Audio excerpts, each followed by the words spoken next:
Hello and welcome, Twitch. My name's Adam Wheeler, and you have just joined the OPN Noobcast. This is the second time we've been able to put this together. Super stoked. We are talking about the upcoming titles you can pick up this week, both in indie and AAA gaming. I am joined today by a panel of studs, really, I think is really the word to use here. So Mark, Sath, Chris, Logan, thank you guys all for joining me. Fred, of course, in the background. You guys have got to be familiar with that weird French guy at this point. So let's jump right into it. So first game we're going to talk about today is a title called Spaceland from developer and publisher Tortuga Team. So definitely a true indie title. The description goes as such. Perhaps the most dynamic turn-based strategy in the spirit of XCOM. Less covers, more action. Land on the Lost Planet and give mutants hell. Shoot, kick, blow, weird, crush. You will gather the most desperate team of fighters and unravel the secrets of the mystical planet in the best traditions of science fiction genre. So, guys, we're looking at what might be considered sort of a simplified version of XCOM, that grid-based, turn-based strategy action. Do we have any hardcore XCOMers in the group? Just me, huh? That was a raging silence. That was cool. Right on. I mean, does it count if I've completely quit an XCOM game because I've lost someone that I was like, this is my burst, I'm taking them all the way through? And they fucking got sniped in the head. If it impacted you emotionally like that, then yes, you qualify as someone that appreciates XCOM. So I'm looking at this and I'm seeing a bit of. So maybe you guys played. There was a Switch Wii U title that was a cross between Mario and Raving Rabbids, and it was kind of sold as baby's first XCOM game. So it was taking a lot of those turn-based strategy elements and making them a bit more accessible, a bit more simplified. Chris, what do you think of Spaceland? You know what you mentioned a bunch of times. You know what I see when I see this is I see Castle Crashers. I don't know if anyone else sees the visual styling of this. It looks to me like a mobile game, and I don't know. Like personally, I'm all right with it, whatever. But I just worry that a whole lot of PC users are going to be like, this looks like a mobile game. I hate it. You know PC users are. They just like anything that even smells of mobile. They're just like, that's not for me. I'm better than that. Yeah, right. I wonder about this choice of visual style for this. It's very, it looks good actually, in my opinion. I mean, it's very clean. It's very, very polished. But I don't know. It also seems a little like sanitary, I guess is the word. Yeah. Does that make sense? Visuals are kind of almost like vectorized in how simple they are in their kind of color scheme, which does make it, like you said, look a bit like a mobile game because of that simplistic visual approach. Yeah, I mean, from a gameplay standpoint, I mean, yeah, it looks like XCOM, which I guess that's cool if you're in the XCOM. The world hasn't made a whole lot of XCOMs lately, so, I guess that's the game is inspired by the best turn-based strategies with the old school. XCOM, Incubation, Laser Squad.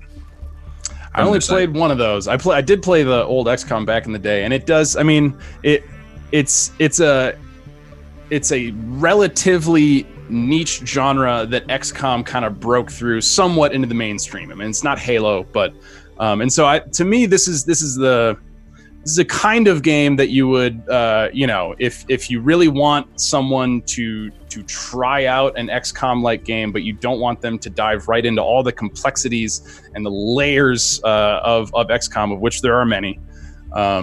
And you just want to get right down to that turn-based strategy combat and just turn over those turns and blow some stuff up. This seems to be. I just worry, like, do modern users have the patience for that anymore? I mean, like, this isn't the world XCOM came out in was like a different world where users actually had, time and attention spans and things.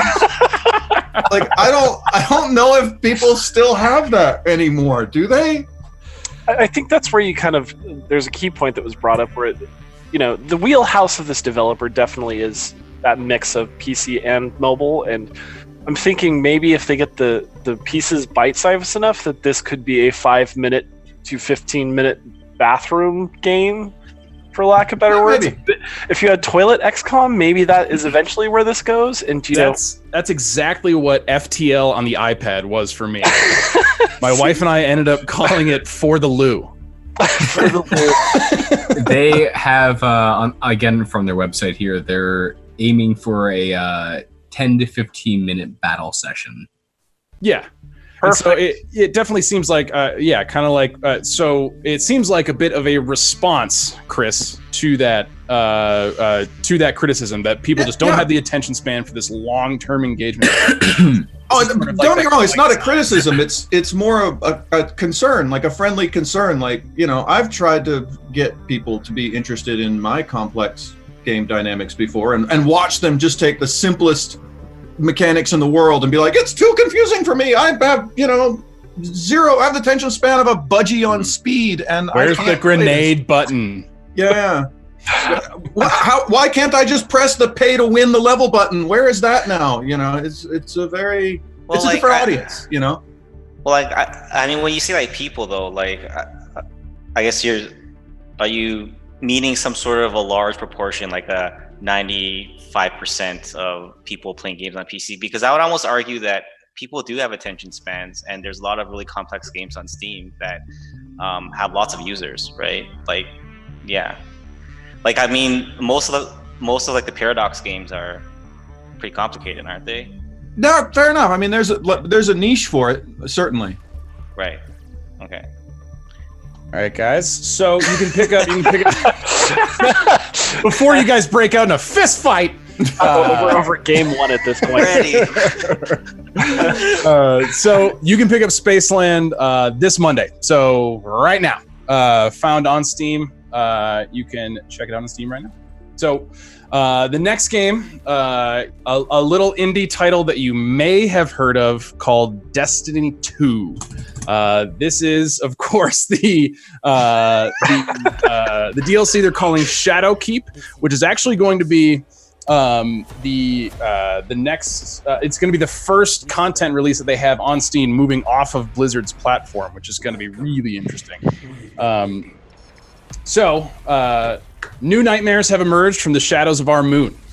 Called forth by haunting visions, Eris Morn I've had a really hard time keeping a straight face during these ridiculous descriptions. Developers really think a lot of their games. Am I right? Panel full of developers? Okay. Oh wait, please let me read this. Where is this here? Okay, yeah, go ahead. All right. Aspiring voice actor. Oh, motherfucker, where is this? Never mind, keep going. Ah, Jesus. All right. Join her to slay these nightmares before they reach out beyond the moon to cast humanity back into an age of darkness. So, Destiny 2 making its way onto Steam after the kind of ugly breakup that Bungie had with Activision. Destiny 2 Shadowkeep. I know, Mark, you were saying earlier that this is it's not, for better or worse. This seems like it's going to be just more Destiny for people that love Destiny. Yeah, which I think is fine. I mean, like, so I'm personally like a fan of the franchise. I thought the first game, when it first launched, I think the critics were pretty harsh on it, but I don't think they understood yet what the game was supposed to be. They thought it was supposed to be like Halo. And I'd imagine a lot of the focus on the reviews was the campaign good, was the campaign story good, and things like that. But then it turned out that the game was entirely different. It was a little bit more of like an MMO-like type of thing, and the game definitely had staying power. And I don't know, it's a great game. Obviously, there's a lot of other games now that are using the same type of like gameplay loop, like the loot shooter or whatever. Is that what they call it? Yeah, I mean, a lot of people would say that it was sort of pioneered by the Borderlands franchise. Right. I think a lot of people would call the Destiny franchise sort of just a Halo flavored Borderlands. Yeah, I think that's fair too. But yeah, like there's only I think it's the things they're doing that I've heard seem like a positive. I don't know. A lot of people think that it's because of their breakup with Activision. I think it's good that it's on Steam. I think it's great that they're going that route. But yeah, like when you're AAA, there's only so many interesting things you can do. But I don't think that's a bad thing. It's just more like, you know, if you're a fan of Destiny, you're going to get more of it. And hopefully they're going to be more free without a publisher to do more interesting things. But, you know, it's going to be more Destiny. Yeah, right. Right. So there's how many of us here? 5. So one of us has played a lot of WoW. There we go. Hey, Logan. How did you? I mean, what counts as a lot? What? It's just, you know, stats. Just it's a numbers game. Hundreds of yeah. I can promise if I were to do /play to probably across all my characters, it would be into the realm of hundreds of days. Don't do that to yourself. Easily. I played a lot of EverQuest 2 and a lot of RuneScape, but not quite WoW. It's an unfair question because you're like, someone's played a lot of WoW, but a lot of WoW has to be a lot of WoW. Like if I said I played a lot of any other game, you'd be like, yeah, I played it like 200, 300 hours. WoW is, you know, I played that for 9 years of my life every night. A lot of WoW is a very different. I've played some WoW, but the amount of WoW that I've played put on any other game would be a metric shit ton. That's so true. Whatever that game is. Yeah. So that. I don't know how he knew that, but we'll go on this one. So here, to Mark's point, I think you're totally right when you say that there's only so much you can do as a AAA developer, especially when you have such an established group of players that have a certain expectation for a game like Destiny. WoW has, to me, been sort of that like pillar of. I mean, it plays right into what you're talking about, Chris. Like people have poured time into that game, and they've had a ton of time to do that. It's been out about 15 years. Is there any room for a game with that kind of audience, with that kind of player base, to really actually shake things up? It would be interesting to see them do it, and I think like Bungie as a whole, you know, that small independent developer that's full of 600 people. They're going somewhere, man. I got feels for them. Yeah, I mean they're locals. I have a lot of people over there. I know a ton of talented people. The problem I see is the audience, like the confusion rate in the initial part with the shooter genre as a whole isn't necessarily meant for super long engagement.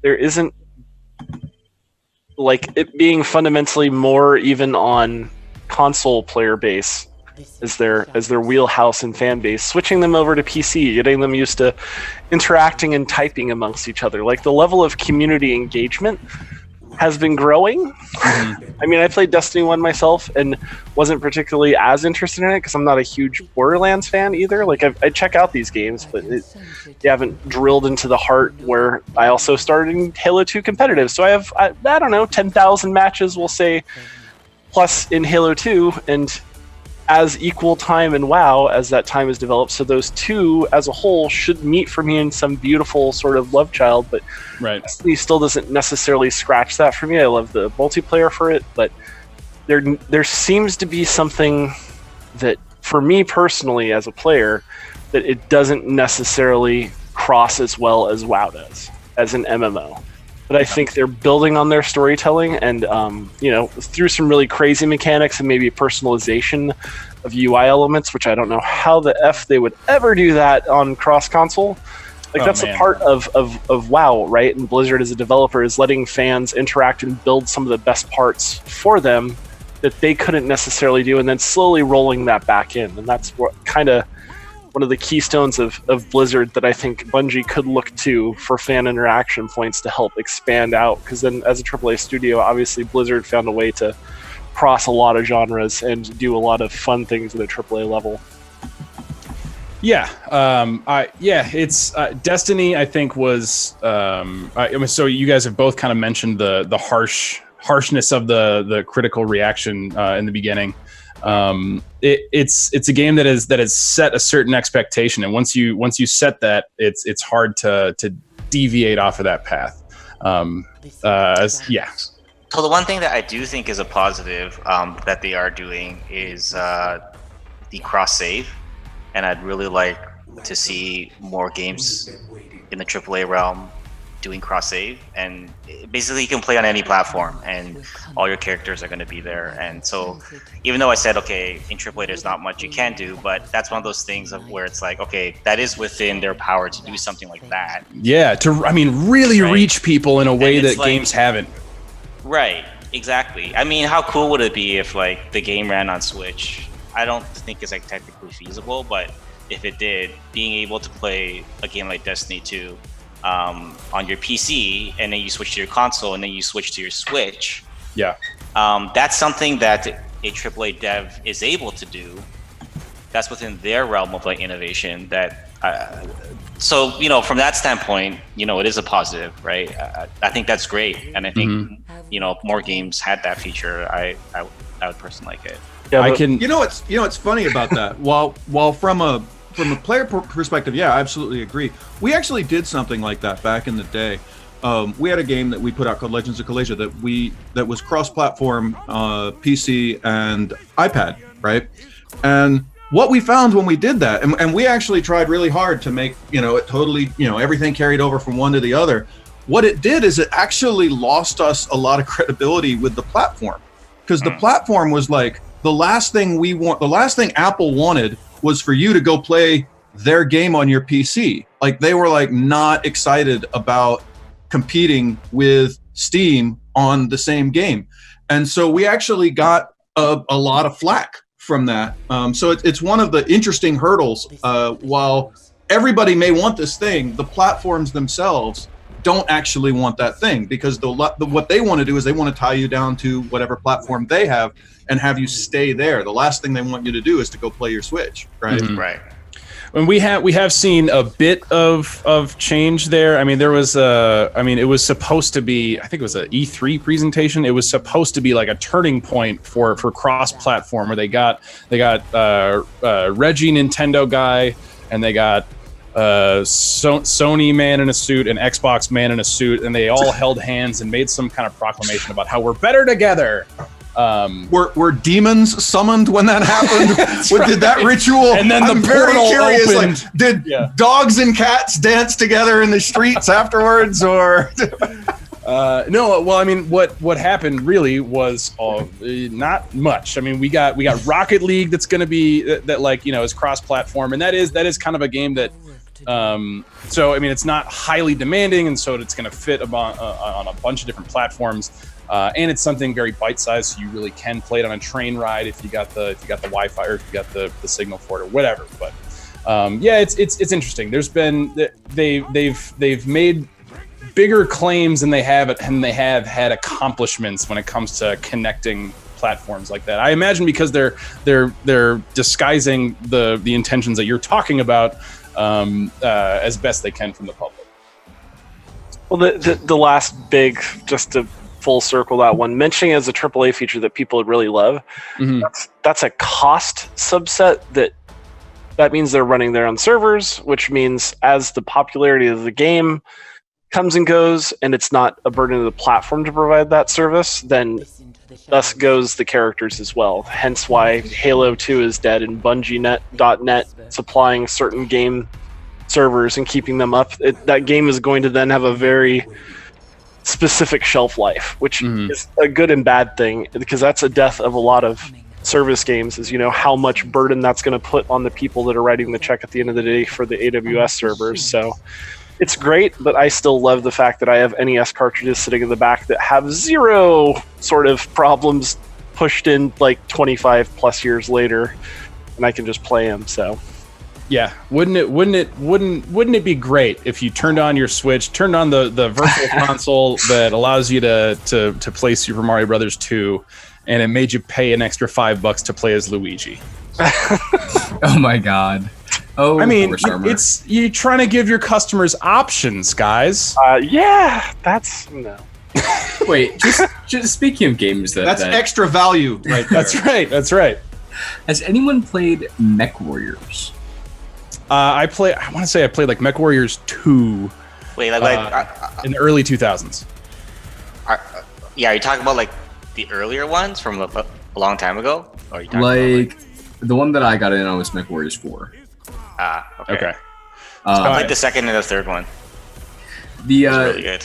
I don't know. It just made me think about like going on years later, like hunting down this game and finding that like someone had set up independent servers because there was such just like a community, and that like even as games as a service died, like people, but there's a will, there's a way, but still.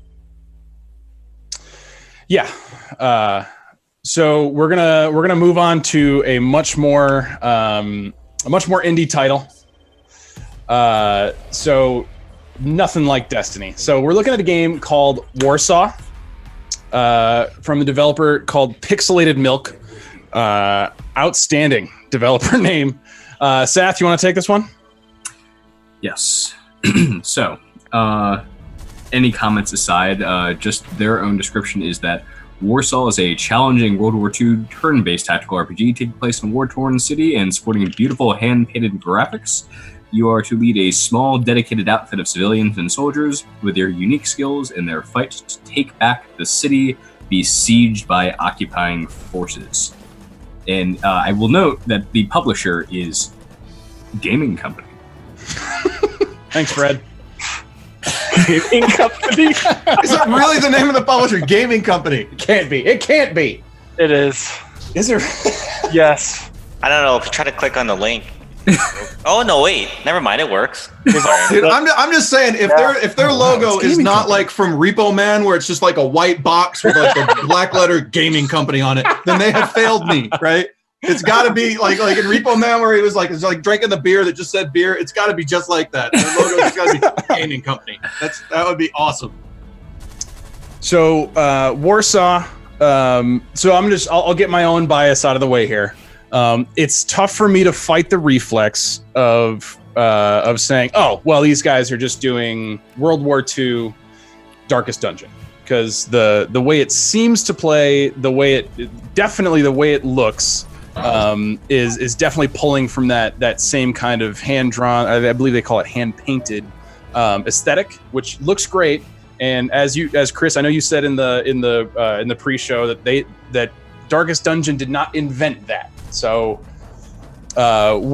Chris, what is your take on Warsaw? I'm curious to hear. I'm torn in the same way you are. Like I don't want to immediately get all up in somebody's cheese about, hey, your game looks like some other game. There's plenty of games that look like other games, and Absolutely. like I said, Darkest Dungeon did not invent this visual style. But Darkest Dungeon did use this visual style on a game that looked a lot like this game, which is maybe a little problematic. I don't know. I don't know. Like I thought about this after the pre-show a little bit, and I was like, if this was my studio and my team came to me and they had like, this is the game we want to make and this is the art style, I think I might have been like, that seems pretty on the nail for Darkest Dungeon. Maybe we ought not do that. It's like I'm surprised. It's a surprising choice, to be honest. But that being said, this visual style actually really works for the time setting that they're working with. It does. I mean, if I had never seen Darkest Dungeon before and I looked at this, I'd be like, yeah, that makes sense for the kind of game they want to make. Like that's cool, right? So I'm torn. It looks kind of like a cool game. I'm torn about that. I'm actually curious what everyone else thinks. I mean, visuals aside, it kind of, just from what I'm seeing, little snippets of gameplay that they show, it actually looks like a pretty involved, deep system for what, is ostensibly a pretty simple, easy to get into game. So I think that if it works well and it's not just like easily exploited or broken in some manner or whatever, which, we will see because this is releasing on the 2nd, I mean, it has some potential to be a fun little title. Yeah, I think there's not a ton of games that play like Darkest Dungeon, and this seems to. And Darkest Dungeon was awesome, and I'd be willing to bet that there was at least a handful of people that were turned off by the H.P. Lovecraft aesthetic that it takes on. I mean, the game looks like a comic book that I really want to read, and I think I can say the exact same thing about Warsaw. So I can't knock it for being like Darkest Dungeon, because Darkest Dungeon is fantastic, and there's only so many games that are like that. Excuse my ignorance for Darkest Dungeon, because I've played it a little bit, but in the trailer for this, I noticed that there was a lot of hand-drawn like animation cutscenes, which seemed oddly familiar. Was that also similar to Darkest Dungeon, or just like it? I mean, okay. You're talking about like that kind of snap zoom where they go in. No, I'm saying this looks like it actually has like animation cutscenes, like 80 styles cartoons to it. And I'm not sure if that's just for the outside of like the opening sequence when you turn on the game. I don't think so. So I think the way that they were even pitching this is maybe there's cutscenes in between, which helps spice it up, and they've done like 80 style cartoons, but ultimately in a different genre. Maybe it's not going to kick your teeth in like Darkest Dungeon, which is why I stopped playing it a little bit. I'm like, oh, cool, it's tactics, but now I'm getting my teeth kicked in like Dark Souls. I'm like, great. Woo. You know, I want to actually add one thing before we leave this game. You know, how many pixel games are there out there, right? How many, you take any other art style that's not, just trying to make it, look realistic or make it look good in video game. When you take any sort of stylized approach to a game, there are other stylized approaches to games that have become a thing, and nobody looks at a pixel game and says, oh, that's exactly like, I don't know, any of 500 other pixel games. This is somebody trying to be stylized. They're trying to use sort of a retro art style. Like I say, Darkest Dungeon didn't invent this style. This is an established art style that predates video games. I would like to see more of this, not necessarily this exact style, but I would love to see more people doing indie style games where they're reaching out and they're grabbing an art style that's not necessarily the one that video games always use. Because there's that, very specific video game style. We look at Destiny that we just looked at, right? That's a video game style. That's what we come to expect from AAA video games, right? Seeing indie studios or non-indie studios use some kind of visual styling that draws from the art world, I wish we could see more of that. And like Cuphead? Like Cuphead is a perfect example, right?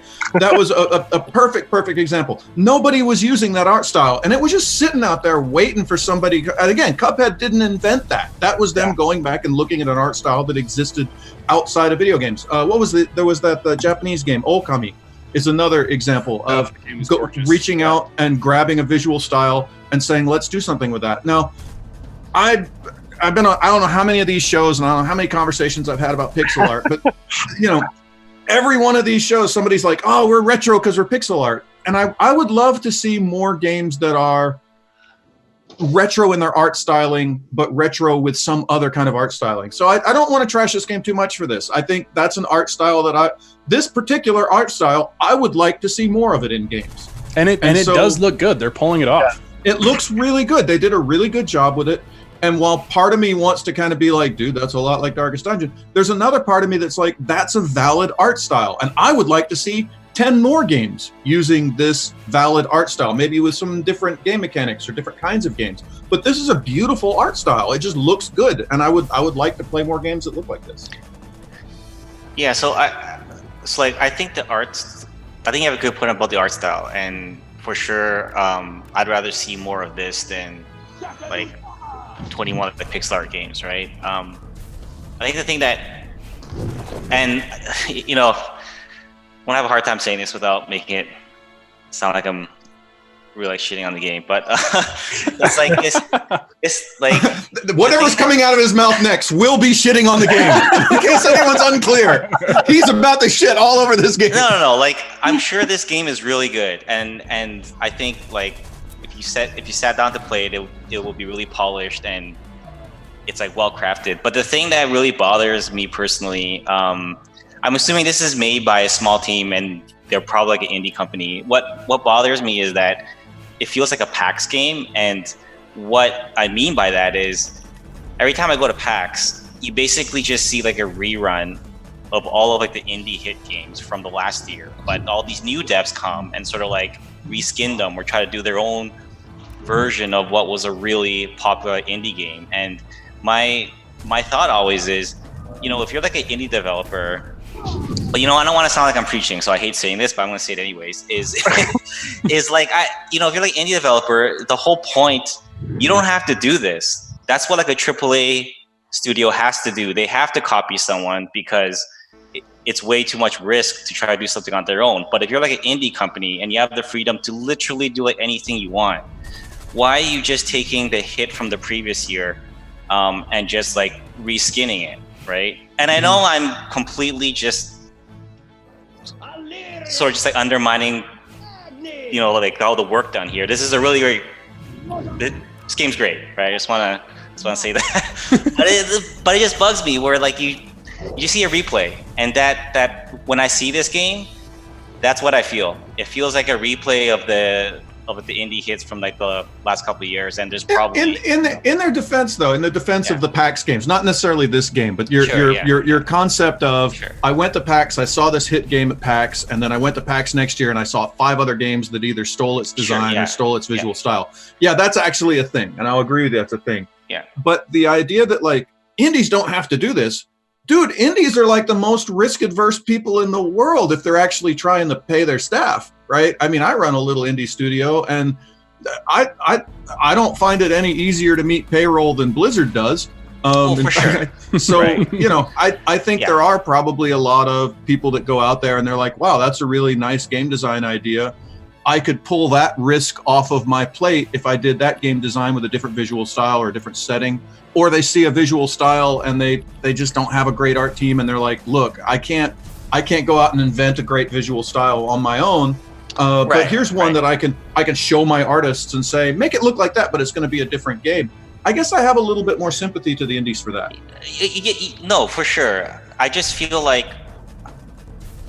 their biggest strength though, and the thing that I feel will probably be their best chance, right, is to not do that. But obviously everyone has a different like philosophy on this. But my philosophy is if you don't have a publisher, or if you're kind of on your own, your best tool, your best strength is to try to do something that someone hasn't seen before, right? But as you say though, it's a valid way to like develop, and I think a lot of really polished games are going to come from that. But it's just it's just like an observation, right? It's just an observation. Yeah. Well, I think particularly with I don't know what kind of work goes into. I'm not a dev, so I don't know what kind of work goes into developing these kind of hand-drawn, hand-painted mechanics.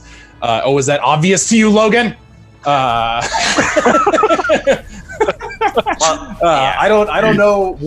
I don't know exactly what kind of crazy jump up in work it is for a dev and a dev studio to put together those kind of graphics. But I know specifically with Cuphead, it was like, I mean, like they released that was crazy difficult and crazy expensive. I can tell you, Cuphead was not easy. Shit, yeah, right. So I mean, you're asking for people that are already probably on maybe not a shoestring budget, but they're working towards making this game a hit. It's not a guaranteed hit like a lot of AAA games are going to be. So sure. if they can take some like you said, be a bit more risk averse and grab this idea and put their own spin on it. I mean, that's really the line though. Is have they put their own spin on it, or is that the reskin? Yeah, right. I would actually argue the opposite, which is I don't understand why AAA studios aren't more innovative, right? I mean, something like Cuphead, there's no reason Ubisoft couldn't have done that. They could have put a Skunkworks team together. They could have put a team of, instead of the normal 7,000 people that they put on the next Assassin's Creed, they could have put a team of 20 people on something like Cuphead. And if it had gone out and lost all of its money, well, they're Ubisoft. What the hell do they care? Somebody doesn't get their new Jag next year. They live, right? But it's like Shutterstock says over in the chat, right? If I make a bet on one of my games and I lose, I lose my house, right? I mean, that's the reality for a lot of indie devs if they're building anything of any substantial size, right? The game I'm working on right now, I've been working on that for 2 years. I got a team of 10 people. They all get paid every month. That's real money, right? When that thing fails as an indie dev without a publisher, I don't have a great big huge bank account to get me through that. That's just a house I didn't get to buy. Sorry, you know. Yeah, and like I sympathize with that sort of situation, and that's exactly why, like, you look at a marketplace like Steam, and there's so many games being like published on it, like, all the time, and when I'm at these shows like PAX, the question that I ask myself is, how many of these games are actually going to survive? How many of these studios are actually going to survive? And that's why when I see these games, I don't think that way out of the standpoint of like, oh, how I wish, you know, these games suck. It's more like, man, like, I'm worried, like, how many of these games are actually gonna be able to stand out if they're just sort of like, no, I totally get that. What was done in the previous year, right? And even when I'm standing there actually talking to the devs, and you know, just sort of like for the record, I think this game might actually be successful because, you know, it looks solid, but there's a whole bunch of other games that are just sort of like, it's just the same thing. And I'm talking to these devs, and in the back of my mind, I'm thinking, man, you're gonna have a really hard time with this, right? So anyways, yeah. I mean, just to full loop this real quick for you guys, because I know we're kind of probably on a time format with this. Yeah. Like, your key point, Mark and Chris, also in this is just 100% like, this art style, even that they're doing, isn't cheap nor easy, because these are I assume, hand drawn, so they're not taking an easy way out. And to the point of like consumer confusion, if anything, if the only way they thought they could stand out is by blending in, good for them for trying to carve out less risk factor. If they try to get this signed with a gaming company, as if that's a real drug front studio. But like, as a whole, like, yeah, risk aversion for a publisher. And ultimately, if Darkest Dungeon isn't releasing anything this year, then this is also helping the fans. Maybe they're just a real big fan of that genre, and they're like, hey, let's build something. We love this game. Why don't we do an honor even and make our next game look like it, so that way it's something for us as well. So there's lots of factors, but I think it is an expensive genre that they're chasing anyway. So I just wish I could have been there when the meeting was taking place with that gaming company. They're like, hey, we have a meeting set up with who? Well, a gaming company. What gaming company? A gaming company, man. They're gonna come see us. Have you not heard of them? Yeah. It's like a who's on first kind of thing. Yeah, it would have been awesome. Who's our next meeting with? A game company. Well, I'll tell you that our next meeting with Ham-Fisted Transition. Oh, well done. Well done. Is a game from developer Chance Agency, published by Fellow Traveler, a point-and-click cyberpunk mystery game called Neo Cab. I had a whole bunch of point-and-clicks to pick from, and there's a reason this one came out on top. So, stay human in a world overcome by automation. Play as Lena, one of the last human driver for hire on the streets of Los Ojos, which is that the eyes? Somebody speak Spanish in here? Bunch of white folks. Okay, so your friend and your lifeline, your friend and your only lifeline has gone missing with no money and nowhere to stay. The only thing you can do is keep driving. So this is a game that you're going to play from the perspective of like a future Lyft driver. And your emotions are monitored by what is essentially a high-tech, what are they called? It's like your something ring. You used to get them in like little bubble packs. A mood ring? Mood ring, yes. It's like a hyper accurate, very serious high-tech mood ring, which I'm assuming is going to just be like a gameplay mechanic on how your conversation is going with your passengers and things like that. So I picked this one because of all of the many point-and-click adventures that seem to get released somehow on Steam every year. This one, like, going back to visual style, looks fantastic. I think it looks kind of gorgeous. The neon lighting, the 80s aesthetic that's oh so popular right now. So I'm gonna pose the same question to this panel as the one I did last week. Guys, is there room for yet another point-and-click adventure game in 2019? Logan, I got a feeling you have an opinion on this. What one that looks, you know, with Cyberpunk coming around the corner, good timing for release. Telltale's not around. There's lots of things that I could throw that this has going in its favor, and ultimately simplistic in nature. And if we have a short little loop that's going to be super good, or they can extend it out if they feel like they want to because it has an episodic feel to it. Great. And ojos is eyes. I lived in San Diego for 5 years, sir. That's do right. Spanish. I did not want to interrupt you. How dare you? Go with a bunch That of is so much more polite than I was that whole time, so I appreciate it. Yes. There's So I'm going to jump in here real quick and say that we have been talking about loops probably before we actually went live on Twitch here.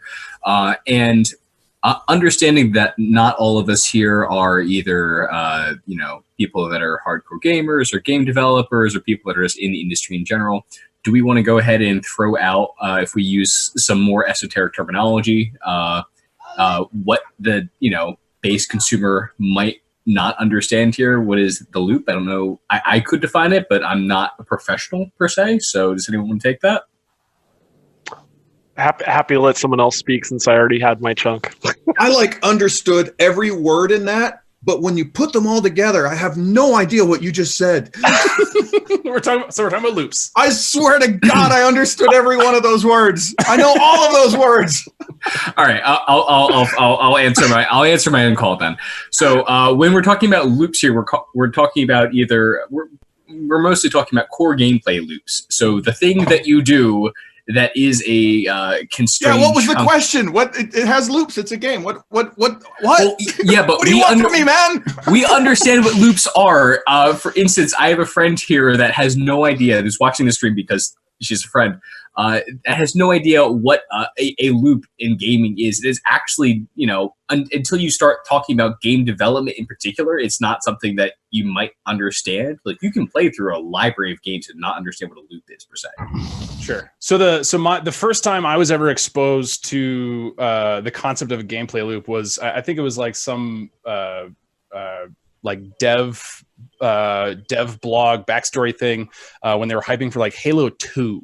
So they were talking about like, okay, so what makes Halo fun? What encapsulates the funness of Halo? And that is roughly that 10 to 20 second window where you shoot the alien, throw the grenade, dive behind some cover, another alien shows up, you got to jump over the thing, and then that's the gameplay loop. So how do we maximize the fun that comes from this somewhat repetitive task that the game puts you through over and over again? So that to me is the loop. Are there any devs that would like to disagree with that? No, that's the definition. What's the question? He was looking for clarification. I'm still looking for a question here, man. There's got to be one. I was hoping someone. Like to the person that doesn't understand that particular like terminology. He was just looking for a professional definition, I suppose. Sure. Yes. A working definition of a gameplay loop. All right. I feel we've gotten that out of the way. Yeah. We can move on. What I wanted to say about this game is like, how relevant is this, right? This. I'm an Uber driver. How cool is this thing, right? Like right now in this world, in this economy, with everybody talking about, the what is it? They call it the gig economy, and everybody like I feel that I like this game a lot is what I wanted to say. I think visually it's really pretty. Yeah, sure, it's a point and click adventure, there's a million of them, but you're not going to stop the kids from making them, right? I mean, there's gonna be more, no matter what we say about it. So at least they're making good ones, and this one looks cool. It's talking about a subject that I care about. It's something that seems very relevant. It seems cool. I'm into this. And I guess I like the gameplay loop of being able to drive a track. I guess I like that too. But like, just for a overarching standpoint of the game, this looks cool. I would check this out. I would play it, and I would hope that the stories are interesting. I don't know. I can't tell from this whether or not they are or they aren't, which is what a point and click adventure lives on. But if this is well written, I think the story that they're going for, the visual look that they've got going, this looks cool. I'm into this. Yeah, it doesn't seem like the I imagine there are some low effort point and click adventures out there where you just kind of have like almost like a matte painting, like the one behind you right now, Chris or Seth, you weirdos. So you could just present essentially a still image, have your character walk across it, and then click on some stuff. This game is definitely not that. This seems much more involved. It's just to me, it's just a matter of are they doing enough with the narrative and the personality, kind of the feel of the game to put it past I guess my own cynicism about point and clicks. I think 15, 20 minutes in, if the voice acting and things have driven you to that point, then yes. If you find interest, if the hook feels good to you, it could. But, that really just depends on how impactful they make that opener to really draw you in. To Telltale's, credit, since they had The Walking Dead as their first one to use, they had something to really kind of build on with, like, here's a big shocking thing, and you have zombies in your control, and it's very frantic. I don't know if getting your job license in futuristic enabled Black Mirror Uber driver is enough to do it in sci-fi land, but maybe it is. I don't know. Black Mirror Uber driver was the alternate title to this game. It was on a whiteboard. It was one of the last three, and then they finally erased it. But so we're going with that, and then we're going to have a gaming company publish it. Here we are, alternate reality. And I'm going to jump in and just say that if you are just kind of lurking in Twitch chat, we are definitely excited to have you guys jump in and interact with us. We're going to try to be as interactive as possible while still keeping the discussion going here on chat. And speaking from OPN management here, there are games that are being given away. That being said, Mark, are you getting a dating sim kind of vibe from this game here? I don't think so, but okay, just me. What? So for this type of game, I think it's really hard to tell how good it's gonna be because so much. I think this was just mentioned like a moment ago. It's like so much of it relies on the writing. Yeah, and this could literally be one of the best games you would have ever played if the writing was somehow like extremely innovative or having that bar super high, but you wouldn't know it. Like looking at these screenshots, like it looks like a whole bunch of other games, right? So it's really, really hard to tell. So I don't know. Who knows? Maybe this game will shock everyone, and its writing will be really good, right? I'm personally not a fan of these type of games, so I'm not the best to judge. But to me, these types of games are. I hate getting into the terminology wars, but to me, it's less of a game and more of like an interactive type of movie or novel or something of that sort. And yeah, just so much about it. It's like, how do you judge a book by the cover? How do you judge a movie by the trailer? Yeah, how do you judge a book by its Steam trailer? I mean, I guess if this was going to be a book, I would say that it's one of those choose your own adventure novels. Right. Yeah. Exactly. Right. So, I don't know. I mean, the concept sounds cool, right? Yeah. Yeah.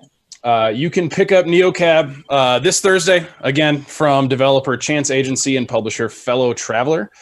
We are going to move on to a game called Paranoia.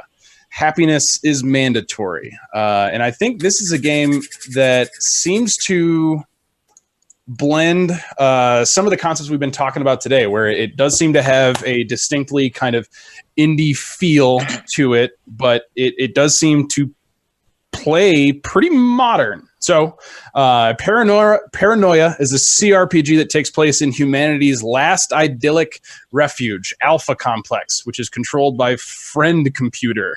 I like that. All citizens enjoy a life of joy, cheerfulness, and cleanliness. Questioning the benevolence of Friend Computer is an act of treason. Having access to information beyond your security clearance is an act of treason.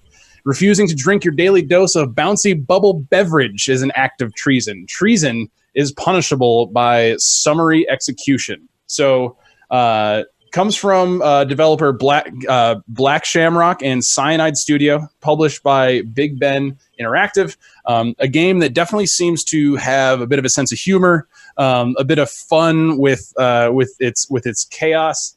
Guys, what do we think about Paranoia Happiness is Mandatory?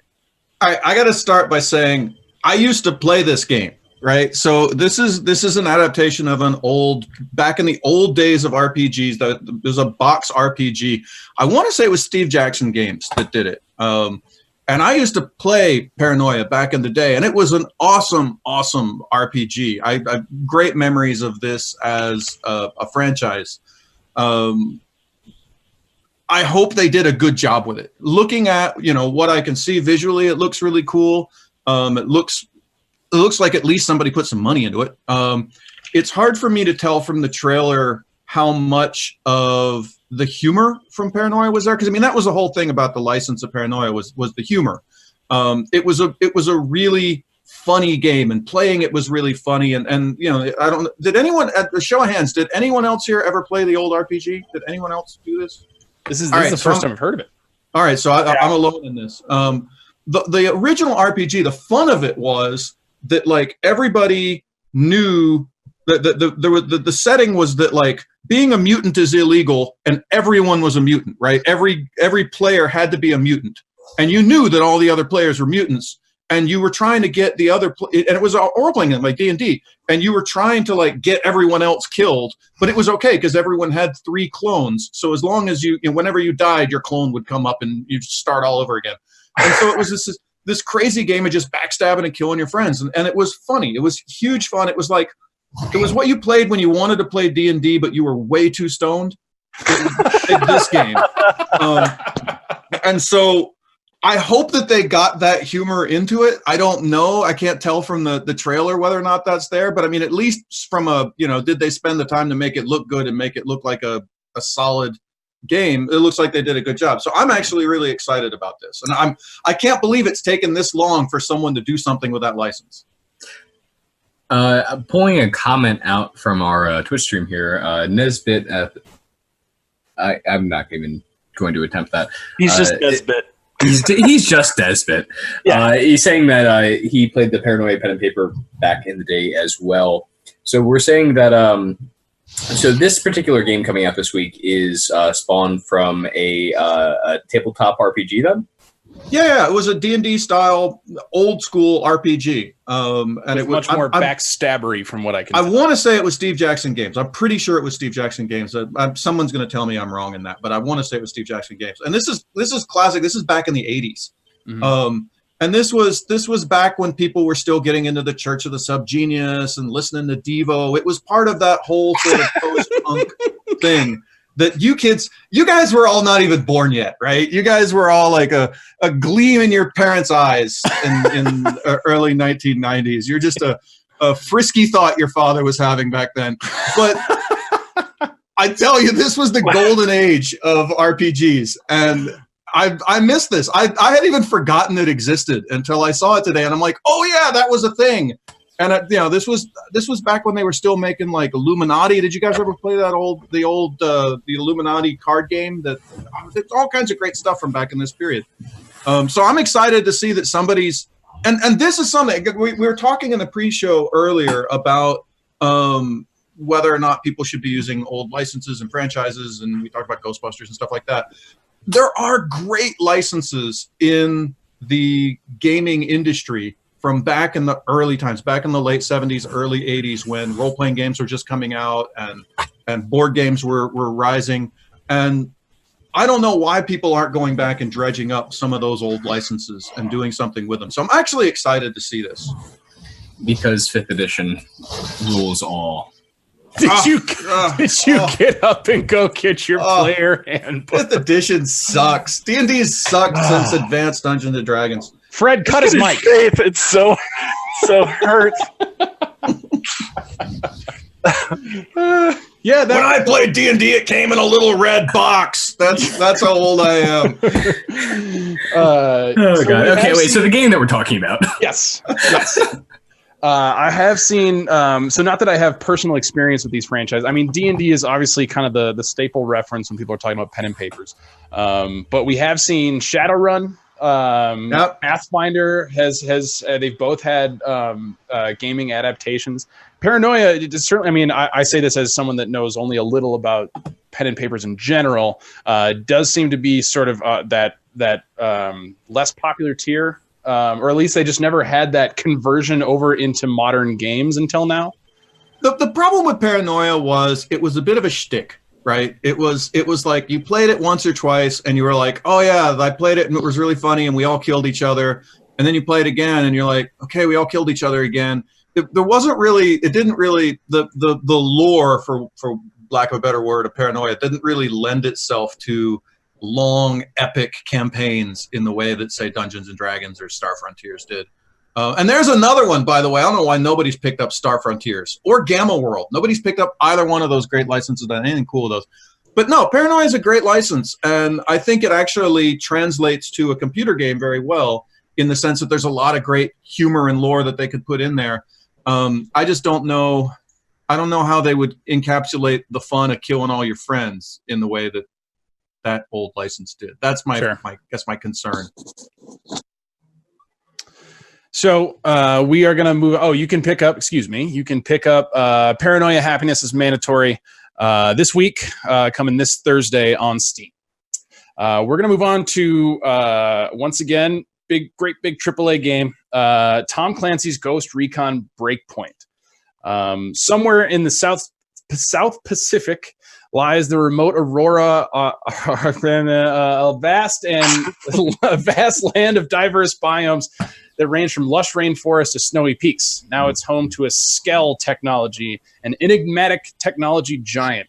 Initially interested in a remote testing site for its autonomous drones, the Silicon Valley company eventually turned Aurora into its World 2.0, a high-tech, high-security utopia of sustainable eco-cities and robotics research. So they have futurized the crap out of Ghost Recon over the last few years. This is their follow-up to Ghost Recon Wildlands from, I want to say, about 2 years ago, maybe 3. Does anyone have much experience with the Ghost Recon franchise in general? I just want to say that I got bingo when you were giving your little introduction. I think I got Game World bingo. We had what? Eco-terrorism, bio, Silicon Valley. I'm pretty sure I hit bingo on that. That's all I can say about this. Ubisoft is not here to break new ground. Damn straight on that. They are here to mine for the same resource at a puddle depth. Over and over and over and over again. Yes. If you click on the website, I was going to say, if you click on the website, you complete the rest of your Ubisoft bingo too, because you hit pre-order, beta. Oh yeah, you're right. Battle Pass, pre-order, Battle Pass, microtransactions, physical collector's edition. We hit it. Oh, it's all in there. Oh, everything you hate about 2019, all in one game. It fucking features Lil Wayne. All right. Wait, is that real? Oh yeah. Oh my god, yeah. Lil Wayne is in Ghost Recon. All right, I'm sold. Whoa. Wait, Squad Up feature Lil Wayne live action trailer. I don't know if he's actually in it, but I mean, this is really, there had to be like a meeting where they were like, okay, this game sucks. How can we make it suck more? Lil Wayne. We put Lil Wayne in it. And they were like, no, that's maybe too much suck even for Ubisoft. And they're like, no, we're Ubisoft. There's no too much suck for us.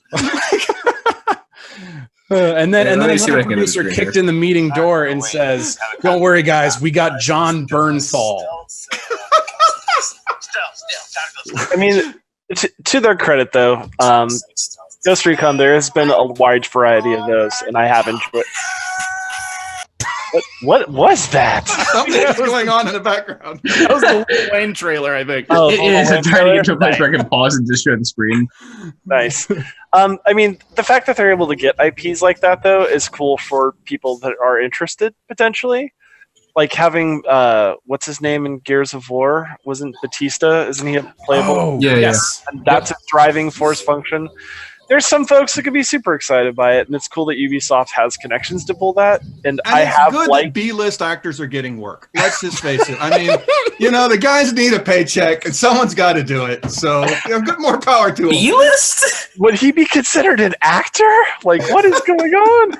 Well, Lil Wayne hasn't dropped a good tape since 2008, but I have a feeling that I'm going to be the only one in this discussion group that can go that deep.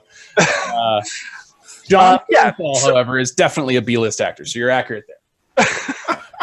I mean, ultimately, I'm stoked for them for that perspective. And so, could it be something else in their shooter genre as they're competing against Speed? He's playing a so distracted by the Lil Wayne in the background. I can't. I don't know why we're even talking here. I think we should have just said, "Hey, there's a new Ghost Recon. If you're into Ghost Recons, I guess you're going to go buy that. By the way, it's got Lil Wayne in it." And we're done, right? That's all you need, right? There you go. Done. You nailed it, Chris. Yeah, for some reason, I don't know if that's going to build much of a sustainable audience outside of the people that were already excited about the new Ghost Recon. There's like some Venn diagram somewhere on a whiteboard where they're like, Ghost Recon players, Lil Wayne fans.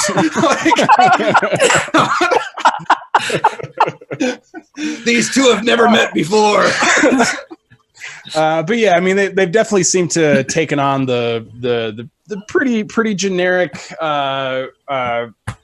future world 2.0, like you were saying, the eco-terrorists. They're kind of checking all the boxes of what a future tech dystopia looks like, and they're gonna hammer in their Ghost Recon game into it. Maybe I'm a cynic, but that just definitely seems what you've come to expect from Ubisoft at this point. Well, I mean, Ubisoft, to their credit, once again has The Division. They have Watch Dogs. This is in their wheelhouse for writing. This is in their fan base for copies sold. So if they move it over to another franchise of theirs, it makes perfect sense. So yeah.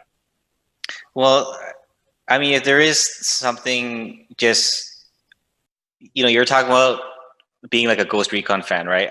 I think if you were a fan of the first game that they made, the game has actually changed quite a bit. And it started off much more as like a simulation. Like the very first game, I remember playing it back in like 1990. It's really, really tactical. Yeah, it was really tactical, and like it blew my mind. Like it was one of the first games that you were working with a squad, and you're like outside, and you have to actually try to control all the members in your squad, which now is kind of normal, but then it was really new. It was revolutionary than some of the tech they had, actually. Oh, it was extremely revolutionary, and they sort of moved. But this is probably most of their games. They sort of moved from something that once was more of its own thing to sort of the same game. Like most of their games now, it's actually funny because we were talking about Ghost Recon today, and someone brought up that they added in like the damage numbers. So now when you shoot someone, I don't know if this is true or not. It came up in a conversation. It's now when you shoot someone, it actually shows like the damage numbers. And it seems like they're just taking a lot of the mechanics from, I'm sure it came from like focus tests and stuff like that, but a lot of the features from their other games, they're just trying to like mix and match them. So all their games are very like homogenous now. They sort of just all have like an RPG light feature. They all sort of have like a loot type of feature. They all have like damage numbers now. And they're all sort of like, some of this comes from a place of like, if you talk about the original Ghost Recon, it was really tactical, but that also made it really niche, right? Yeah. And so you can very easily imagine, the little white room at Ubisoft where they're like, okay, we have all the people who are going to play this already playing this. How do we expand that audience out? Okay, we need to simplify it out. We need to bring these. And so I think it's the real problem of being a AAA studio in 2019 is if you're going to spend hundreds of millions of dollars making a game, everyone has to play it, right? You can't make $100 million niche game, and Absolutely. So that creates the situation that you're talking about. Well, you can. I mean, it's an option. If you'd like to lose $100 million, you could. I guess that is an option.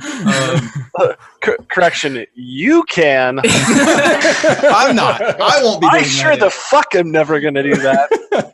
No, I mean this is the real problem. I was bitching to my son just the other day. I was watching him play, and I literally don't remember what he was playing. because it was the same as every other game, right? It was Grand Theft Auto in a different theme. And I was like, oh, it's another game where they give you missions and you walk around in a great big world and you kill shit and you talk. And it's just like you say, Mark, every game now has all the same mechanics because they're like, okay, that's what games are now.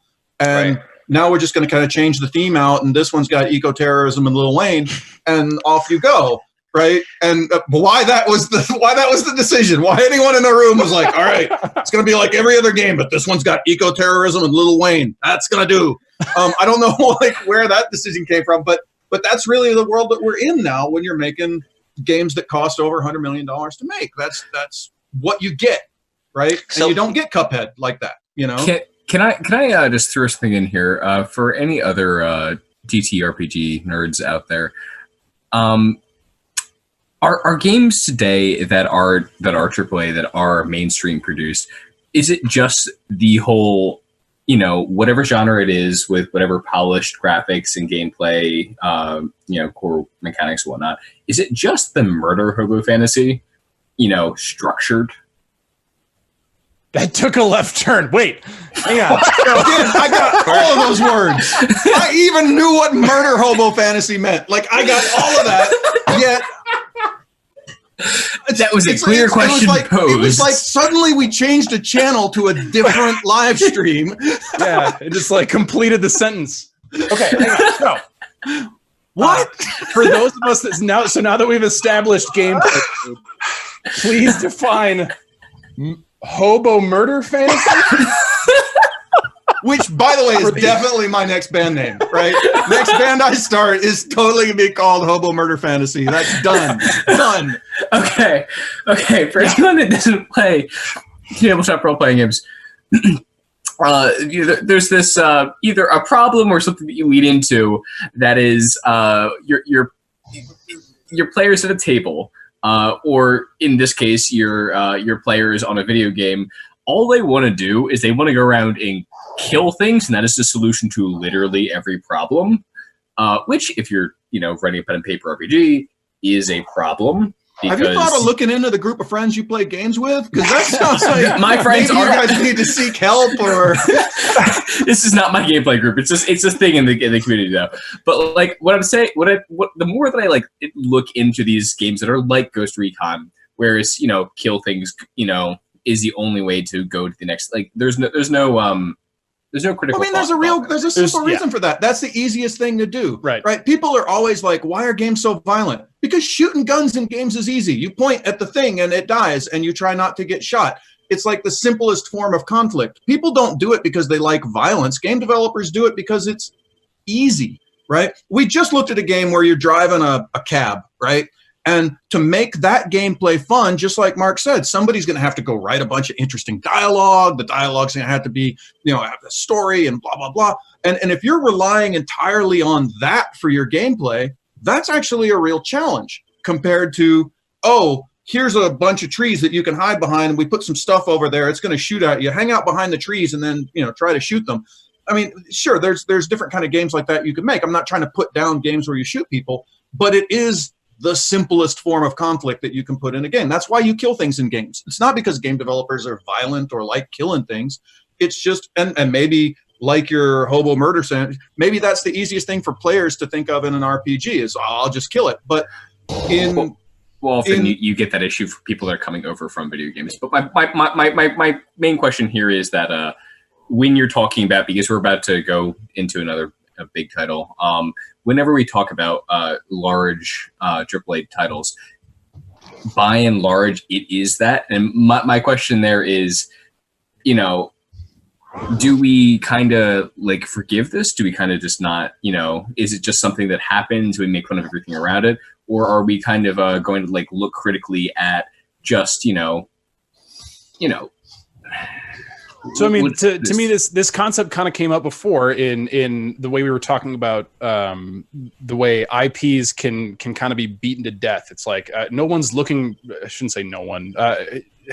No one that really likes movies is really excited about the new Star Wars film. It's like there's gonna be 800 more of them. It's hard to get excited about it, but they sell really well because they're familiar and they make people feel good. And I would argue a similar concept when you're talking about gameplay mechanics. People, if you can really make shooting guns feel good in a game, you can probably find an audience. And I think Ghost Recon has probably done that. I mean, there's something about something being familiar. I mean, even look at the name of this game. It's not Ghost Recon Borderlands. It's Tom Clancy's Ghost Recon. I like Tom Clancy books. I've played Ghost Recon. There's the colon that goes in the name of every game now. Short of the word Borderlands, there's literally nothing new in this title. There's 6 words in this title, and only one of them hasn't been in all the rest of the games. There is something to, I don't want to think about what I'm going to play. Right, I don't want to comfortable and familiar. Yeah, it's the same reason why people sit down and watch Law and Order or NCIS. Do you think anyone actually thinks I'm gonna watch NCIS? No, you watch NCIS because it's there and it's comfortable and I kind of know what's going on. I don't have to think too hard about it. And this is the world that we make entertainment in, whether it's movies or games or whatever. And it's going to be pervasive. And and when I start the game, I don't want to have to learn how to do everything. I play Grand Theft Auto. I know what the missions in Grand Theft Auto look like. And so if I make a game that's basically Grand Theft Auto but with Legos, and that game exists, right, I can get in and I can immediately play it and I don't have to think about anything. And there's something to be said for that from a consumer point of view of I'm not here to be educated or wowed. I'm just here to burn 6 hours before I go work at Walmart again, and I don't want to think too hard about it because I'm pretty drunk, right? I mean, that's a whole lot of people who play video games, right? That got slowly more and more real for you, I feel. That was we saw a little bit of your soul at the end there. But no, I mean, we think of gamers and we're like, oh, they should be playing Cuphead and they should be playing this thing that really breaks the boundaries of blah, blah, blah. Most people who play video games are either drunk, stoned, or exhausted, and they're just sitting on a couch and it's either this or porn. And well, they're done with their porn for the day, right? That's most people who play video games. You got to lower your bar on our audience a little bit. Yeah, I mean, going back to movies, it's the difference between it's going to see the new Marvel movie. So I love the horror genre, and I have hated most horror movies I've seen. Most horror movies are really bad, but I still love the genre because of movies like The Witch. I think that if you have even any tolerance for horror movies, you have to see The Witch. It's fantastic. But inevitably, a billion more people are going to watch Saw 12. Yep. It's just how it is. The Saw-ing. Yeah, the great Saw-ing of 2000. There's 5 great coffee shops near my house, right? Every one of them is empty. There's a Starbucks at the train station. There's a line at it, right? Yeah. Why? Because people don't want to think. They just I'm not here to think hard about coffee. I just want some of that shit in my mouth, and Starbucks has some of it, and I don't have to think, right? That's there's some level of this, and this is why franchises live. I wanted to note, by the way, Shuttershaki over in the chat was talking about Undertale earlier when we were talking about wires of shooting in games. This goes to the exact same thing. You can put a whole thing where there's a way to win this game by being a pacifist. There's a way to win this game by talking to people and not shooting people. But people don't do that, right? I can spend so much time and energy as a designer making a game where the best solution is the one where you don't shoot anybody. But you know what? Yeah, Clint and his couple friends on the couch who are totally baked and about to go to football practice. They just want to shoot some shit in the head. Yeah. And they're going to go do that, right? So games provide that for them, I guess. So, hate to end one conversation about beaten to death concepts and start another, but here we are talking about a Ghostbusters game. Ghostbusters, the video game remastered. The beloved and critically acclaimed Ghostbusters video game is back and remastered for the Epic Games Store. Oh, I can feel you guys getting mad already. All right, strap on your proton pack once again and join the Ghostbusters on the adventure with the voice and likeness of the original crew as you battle to save New York. Guys, panel, tell me why this game should have been made by women. What did I agree to be on? What?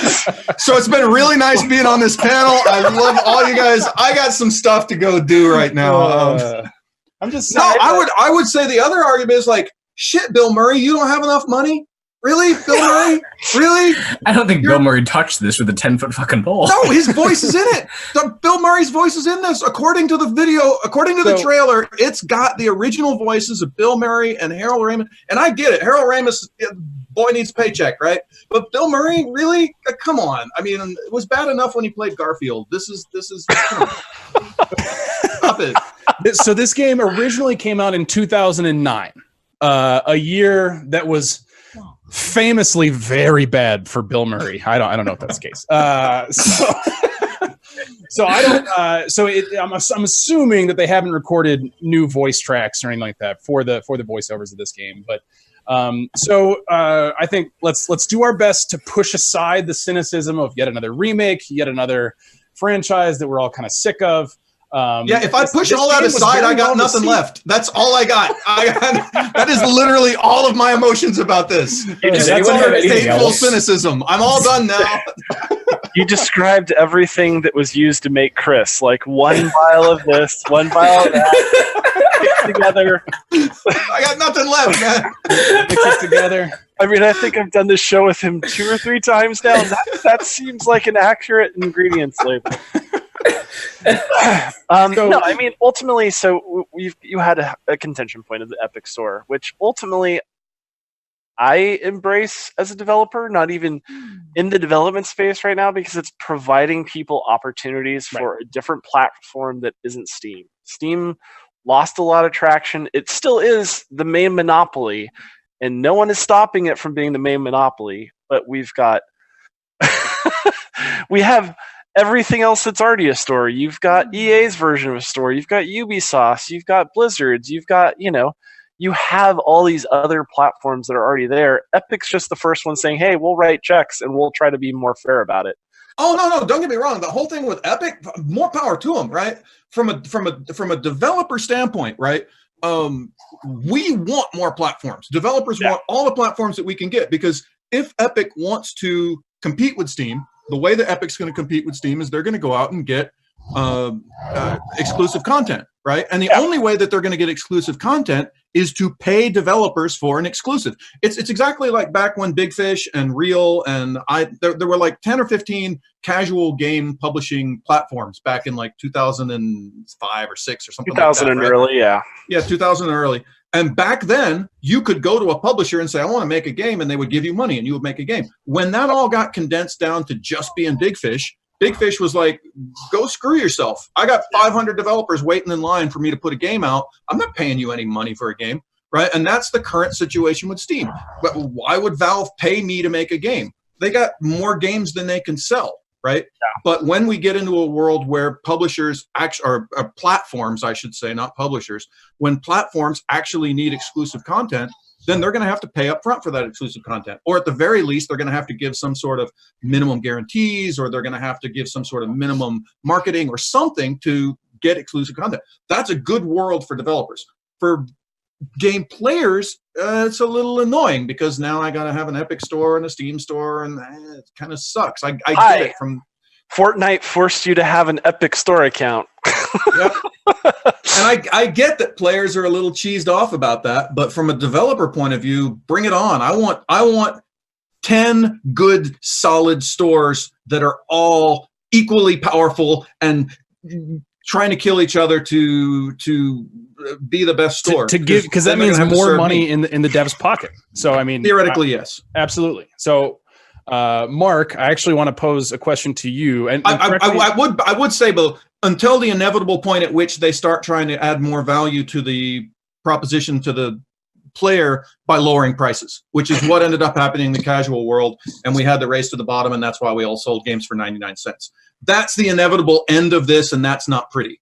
When you do have a monopoly like Steam, you can charge higher prices. So there's going to be a couple years where it's good, and then it all goes to shit because they're going to lower all the prices, and we have to give our games away, just like we ended up doing on the Apple Store. To finish that analogy.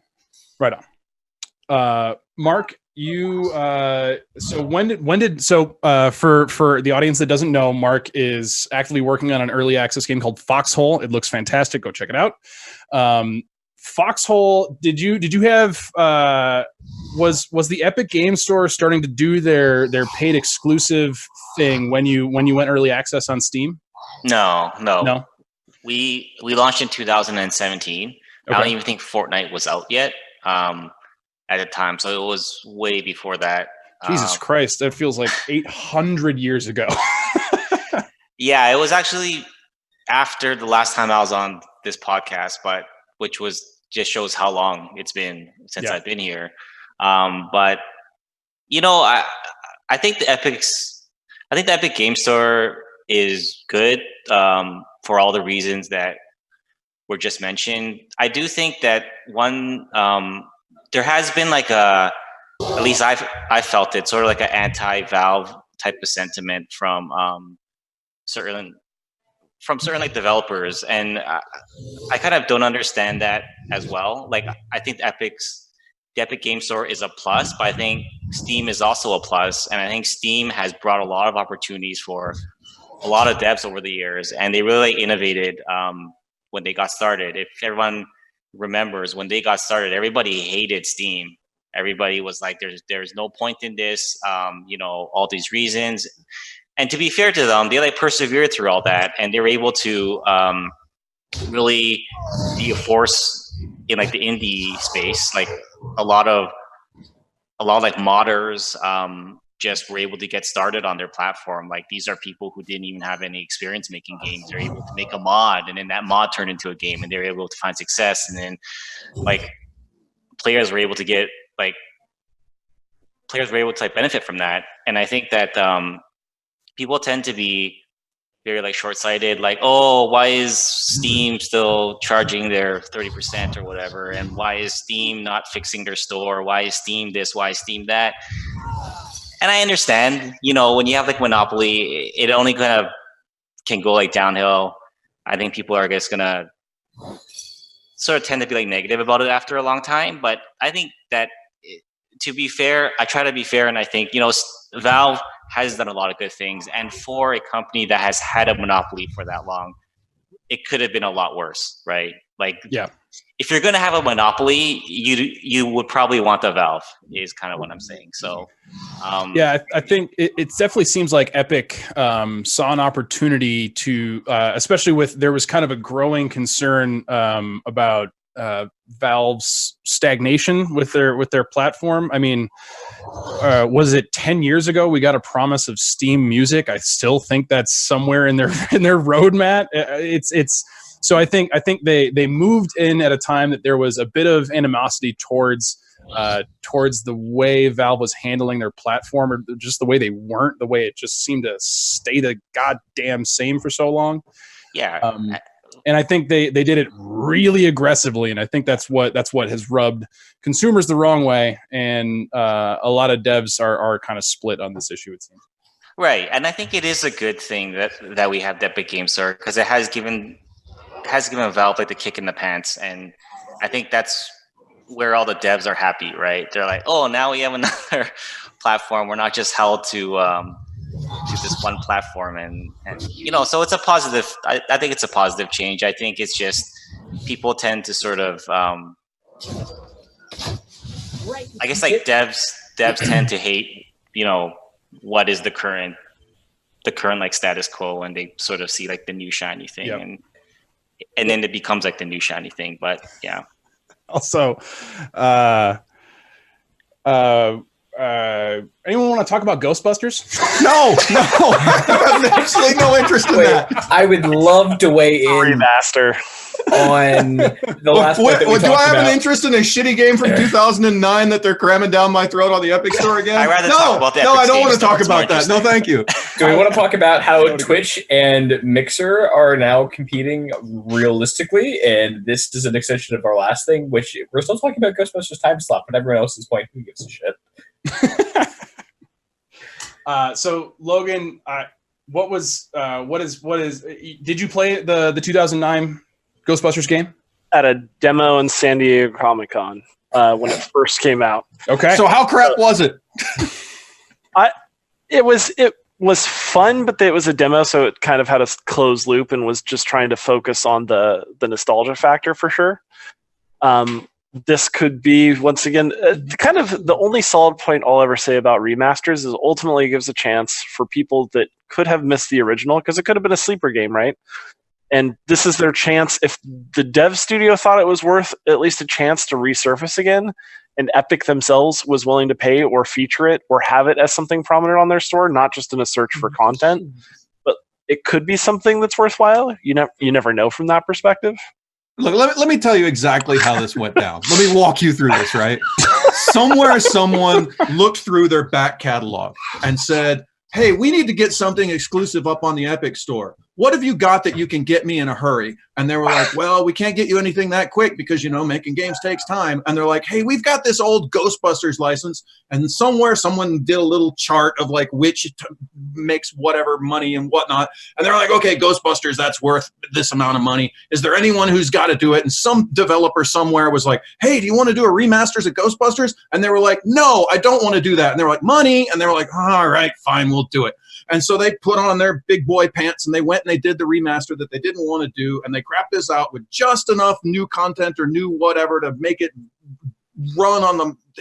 Nobody was excited about this. I can tell you, nobody from top to bottom, nobody involved in this wanted this, right? Nobody, no user was asking for this. No publisher gave a shit. The only thing this was a blatant desire to make some money on somebody's point. And I've been there, and I've been more power to them, right? I feel for the developer, whatever. I guess you had to spend. I've looked it up now, Mister. I described what you were made of earlier. We've seen the clip. I'm telling you, nobody cared about this. The fan ranking and review scores actually puts it at like in the 80 to 90 range. So apparently, it's a good game. Apparently, it was the a good game. Was very well received. And all right, fair enough. Not that, Chris, I totally understand your reflex, because most licensed games like this are bad. Most remakes maybe it was bad. good, but I'm reasonably certain that nobody in 2019 was really thrilled about the idea of going and dredging up a 10-year-old game and making it run again. They needed no, that part's horrible, but they needed something to forget about the movie that you mentioned earlier. So yeah, fair enough. So are they making a new movie or something? Like, is that why they're re-releasing this? Oh, Mark. That could be. I mean, I want to live in Mark's world where he doesn't know what he doesn't know. I want to buy his ignorance right now. Can we sell that? I really don't know. Fantastic little bubble. It's like one of those little Rick and Morty things that you stick in your head that makes you forget about something. I want that. That would mind be blowers. Awesome. Yeah, are they really Mark's like mind remaking another one? So there is. I would imagine that they're coming probably next building summer. towards something in the future. Yeah. There is a new Ghostbusters coming next. Oh, there's like a teaser trailer for this. Ghostbusters 3. Uh, That's why. No, because I was trying to. Okay, it's like the reason why I was thinking it was because you were saying that they were trying to like crunch some numbers on it, and I'm like, what numbers are they crunching? I don't think anybody wants to play this game, right? It's 2019. There's a license that big. Somewhere, someone is fucking that dead corpse. You know that's true, right? No way that's not happening. Right? Well, somewhere, someone, that dead corpse is just lying in the middle of the road. Somebody's going to go hump it, right? There's no way that's not happening. I'm not going to not hump it. Yeah. Usually when these things happen, it's any of our Twitch viewers, please clip this. Movie, right? It's usually a new movie coming out. So that's why I was wondering. And it looks like there is. So that's probably why they're doing it. And so the new movie, and I don't know this. Is it going to be the new cast or the old cast? I mean, it looks like Bill Murray is on board. It's supposed to. Why is he? Yeah. Seriously, dude. Be most of the originals that they can get back. Okay. Yeah. I mean, we'll see if we get computer generated Harold Ramis like we did with Grand Moff Tarkin. Come on. Wait, Harold Ramis is dead? Is that a thing? Harold Ramis has been dead. Yeah. I did not know that.